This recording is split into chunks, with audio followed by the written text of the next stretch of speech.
Salut les copains, aujourd'hui on se retrouve pour l'épisode numéro 818 de l'After Zappimage et on va débuter avec les résultats de la veille en Ligue 1. Premièrement, victoire de l'Olympique de Marseille face à Bordeaux, 3-1. Les Phocéens se rassurent et prennent de la confiance avant de retrouver la Ligue des Champions. Première victoire au Stade Vélodrome cette année pour l'OM. Marseille s'impose grâce à un très bon Florian Thauvin, auteur d'un but, d'une passe décisive. Il a aussi raté un penalty, mais dans l'ensemble le match de Thauvin est très bon.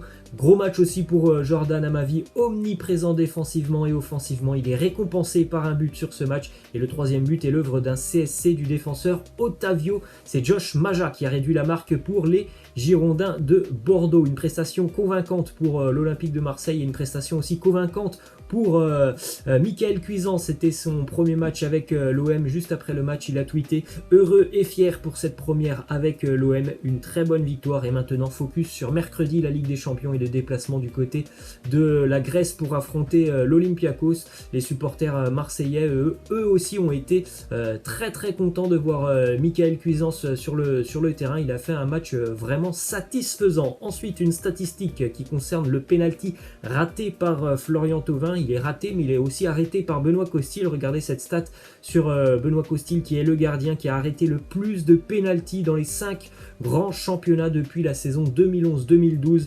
C'est 16 penalty sur les 53 auxquels il a fait face. Arrêté pour Costil, une statistique assez impressionnante pour le portier girondin. On enchaîne avec l'autre résultat de la veille, la défaite du Stade de Reims à domicile face à Lorient, 3-1. Pourtant tout avait bien démarré pour Reims grâce à l'ouverture de Kassama qui sera d'ailleurs exclu en seconde mi-temps. Donis aussi va être exclu en toute fin de match. Reims a terminé à 9-11 du côté de Lorient. Les buteurs, on a Pierre-Yves Hamel, Johan Wissa qui fait un début de saison exceptionnel et Terem Mofi qui vient tout juste d'arriver à la fin du mercato.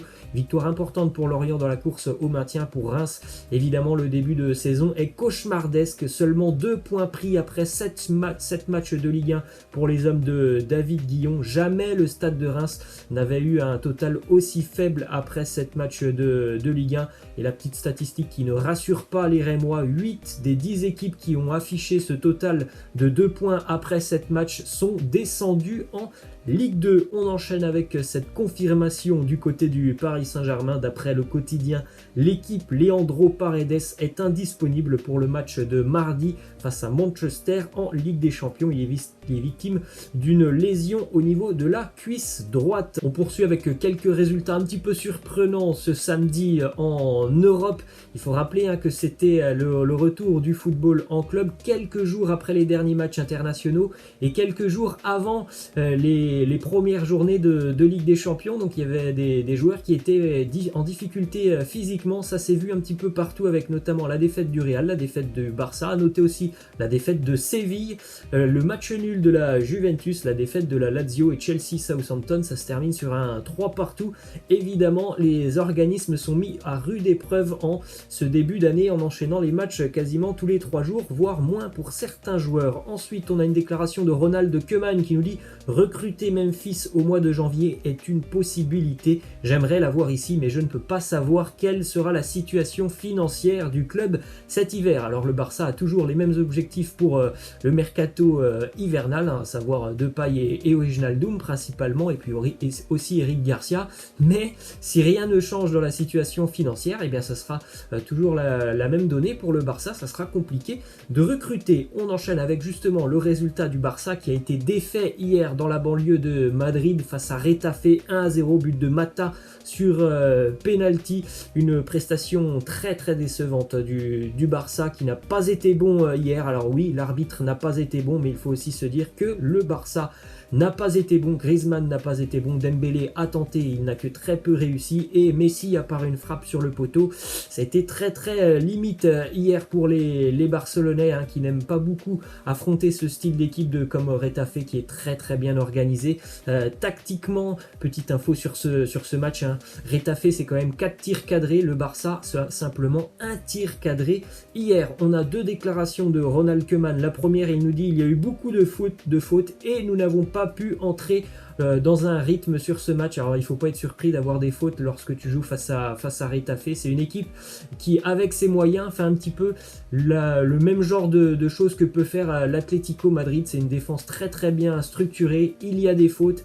Et puis offensivement, c'est quand même assez propre ce que fait cette équipe de Retafe en n'ayant que 25% de la possession hier. Donc il ne faut pas être surpris d'avoir beaucoup de contacts et de duels physiques face à cette équipe de Retafe. Ensuite, autre déclaration de Ronald Koeman qui s'est exprimé juste après le match et qui a beaucoup parlé aussi avec l'entraîneur de Retafe en disant que Nyom avait insulté Ronald Koeman à plusieurs reprises pendant le match. Il m'a manqué de respect. J'en ai parlé avec l'entraîneur de Retafe, Bordalas. Bordalas a dit tout simplement qu'il ne pensait pas que Nyom ait insulté Ronald Koeman, que Nyom n'était pas ce genre de joueur. En revanche, hier, Nyom il a commis énormément de fautes et pourtant il n'a pas été expulsé de ce match. En tout cas, Ronald Koeman s'est plaint de s'être fait insulter à au moins 3 reprises de fils de par Nyom. Ensuite, autre résultat en Espagne, la défaite du Real Madrid à domicile face à un promu Cadix, 1-0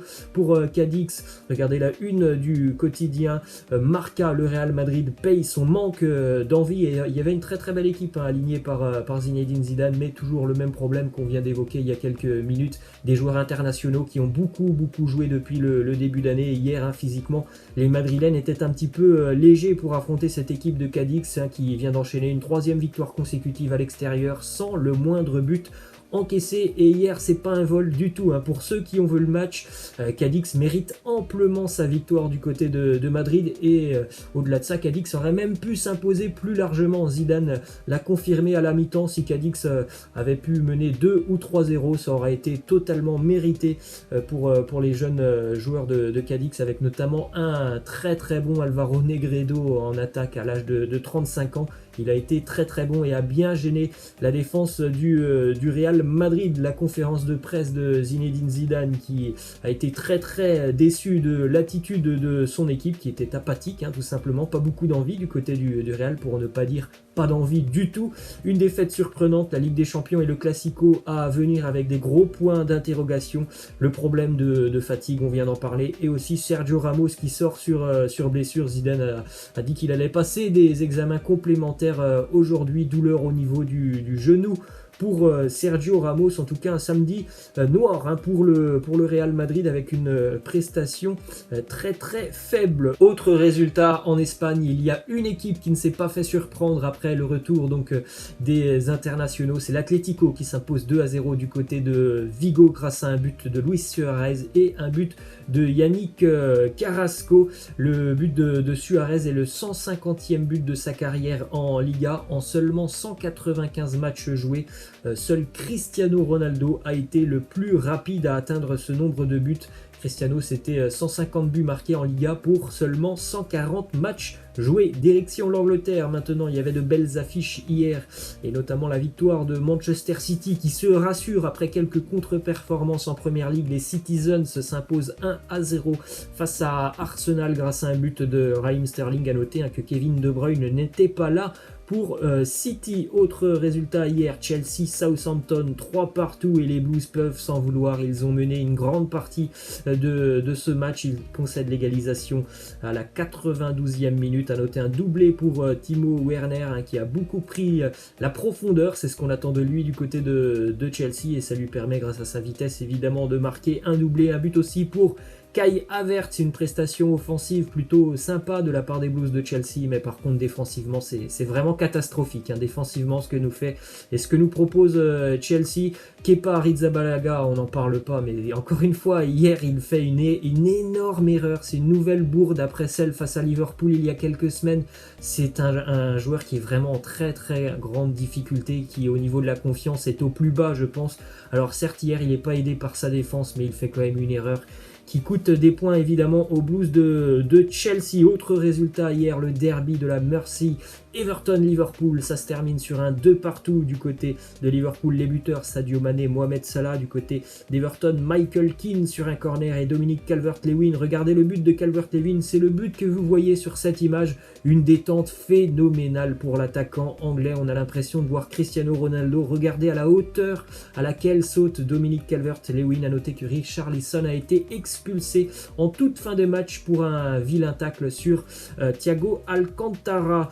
On regarde les statistiques de Dominic Calvert-Lewin depuis le début des saisons. Il a marqué à tous ses matchs de Première Ligue: Tottenham, West Brom, Crystal Palace, Brighton et maintenant Liverpool. Énorme début de saison pour l'attaquant anglais. Ensuite, on jette un petit coup d'œil à la VAR qui a annulé un but pour Liverpool à la 92e minute. Regardez bien l'image. Vous avez aussi le petit commentaire de Cesc Fabregas qui nous dit comment ça peut être un hors-jeu. Ce jeu devient fou. Et oui, regardez, Sadio Mané qui a été donc appelé hors-jeu sur cette action. C'est incroyable. Je ne sais pas où est-ce que Sadio Mané est hors-jeu. Alors peut-être du coude, mais il faut absolument changer cette règle du hors-jeu. Ça en devient grotesque. Petite statistique pour Mohamed Salah qui a marqué hier et qui a marqué son 100e but sous le maillot des Reds. Autre statistique pour Sadio Mané qui fait un très très bon début de saison avec les Reds. 4 matchs et déjà 4 buts pour l'international sénégalais. On continue avec les images terribles de ce tacle assassin de Jordan Pickford sur Virgil van Dijk. Là vous le voyez à image réelle.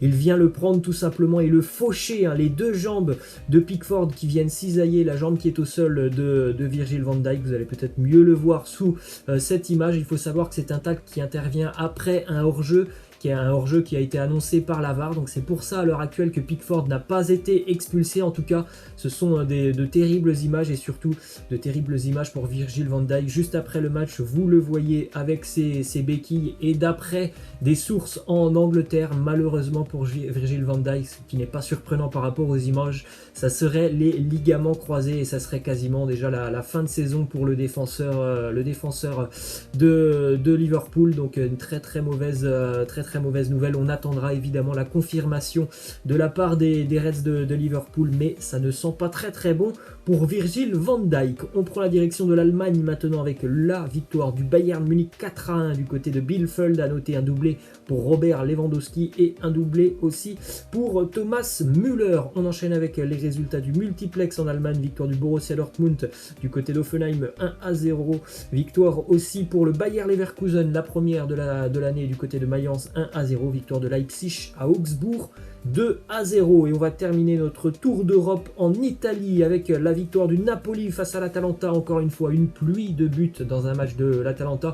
Alors quand l'Atalanta ne marque pas 3 ou 4 buts, ils en prennent 3 ou 4. Hier, ils prennent 4-1, un doublé pour Chucky Lozano, un but pour Politano et le premier but aussi pour Victor Osimhen, son premier but sous le maillot napolitain. Le Napoli très agréable à voir jouer hier. Ça va très vite vers l'avant.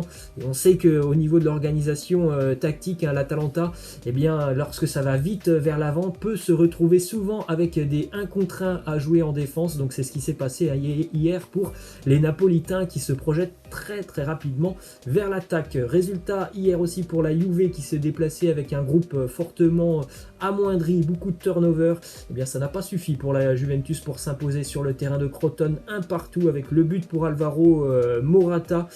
Expulsion aussi pour Federico Chiesa en toute fin de match pour la Juventus. Morata a marqué un deuxième but en seconde mi-temps sur un hors-jeu qui est encore une fois revu par la VAR mais qui est très litigieux. On poursuit en Italie avec le résultat du derby entre l'Inter et le Milan. Les interistes surpris à domicile par le Milan 2-1.